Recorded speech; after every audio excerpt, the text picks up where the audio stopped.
তুমি আজকে অফিসে যাবে না। কেন? কেন মানে? কি পরে যাচ্ছ তুমি? কোন দিক থেকে মনে হচ্ছে তুমি বিবাহিত? বিবাহিত লাগছে না মানে জব ছেড়ে দেব? না আছে কপালে সিঁদুর, না আছে হাতে শাঁখা কলা, না আছে গলায় মঙ্গলসূত্র, এভাবে কুমারী সেজে কেন অফিসে যাচ্ছ? এগুলো পরেও তো যেতে পারো। সব সময় কি জরুরি নাকি এইসব পড়ে যাওয়ার? অবশ্যই জরুরি। আর বাকিরা সব বোকা নাকি? আমার অফিসে যারা আছে সবাই অবিবাহিত, তাই আমারও ইচ্ছে করে না অফিসে আন্টি সেজে যেতে। ওরা অবিবাহিত বলে তুমি কি সবকিছু না পরেই যাবে, নাকি দেখাতে যাও তুমি অবিবাহিত?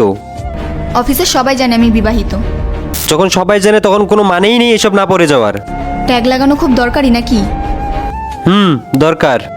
তুমি না আমার মাথা খারাপ করো না তো। সকাল সকাল এই ড্রেসের উপরে শাঁখা সিঁদুর পরলে কেমন আজব লাগবে বলো তো? আরে জানা দরকার তো তুমি বিবাহিত না অবিবাহিত। এই দুইটা ছবির ভেতর থেকে যে কোনো একটা ছবিকে ভালোবেসে থাকলে ভিডিওটিতে লাইক করে চ্যানেলটিকে সাবস্ক্রাইব করে দাও। আর যদি না করো তাহলে আমি বুঝবো তোমরা ছবি দুটোকে ভালোই বাসো না। আর কমেন্টে লিখে যাও আমিন। কোনো মেয়ে আমাকে বলতে পারবে কফি খেতে যাওয়ার কথা? কিন্তু একটা মেয়ে অবিবাহিত হলে একটা ছেলে সেটা তাকে অনায়াসে বলতে পারবে। এই কারণে সেই ছেলেটার এটা জানা দরকার যে এই মেয়েটা অন্য কারো ওয়াইফ।